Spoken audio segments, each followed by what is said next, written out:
कि अल्लाह जल्ला वाला की एक डायरेक्ट तारीफ होती है, एक इनडायरेक्ट तारीफ होती है।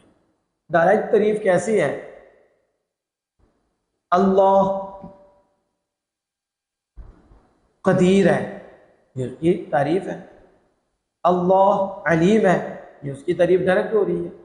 अल्लाह जल्ला वाला समी है, अल्लाह जल्ला वाला बसीर है, अल्लाह जल्ला वाला मुरीद है, जो चाहता है करता है। अल्लाह जल्ला वाला हई है, हमेशा जिंदा, हमेशा जिंदा रहेगा। ये अल्लाह जल्ला वाला की डायरेक्ट तारीफें हैं। अल्लाह जल्ला वाला पैदा करने वाला है, अल्लाह जल्ला वाला ने आसमान और ज़मीन को पैदा किया। तो ये अल्लाह जल्ला वाला की डायरेक्ट तारीफें हो रही हैं। लेकिन जब हम नबी की तारीफ करते हैं, अम्बिया की तारीफ करते हैं, इमामुल अम्बिया सल्लल्लाहु अलैहि वसल्लम की तारीफ करते हैं, तो ये इनडायरेक्ट अल्लाह जल्ला वाला की तारीफ है।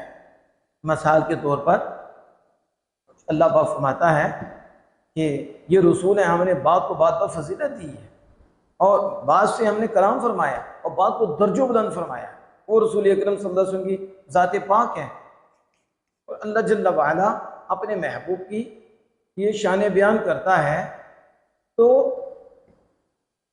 ये उनकी शान आगे बयान करना हकीकत में अल्लाह की बयान करना है, अल्लाह जल्ला वाला की शान को वाज़ेह करना है। लेकिन ये इनडायरेक्ट है, यानी नबी के ज़रिए अल्लाह की तारीफ़ हो रही है और नबी के ग़ुलामों के ज़रिए अल्लाह की तारीफ़ हो रही है, नबी के मानने वालों के ज़रिए अल्लाह की तारीफ़ हो रही है।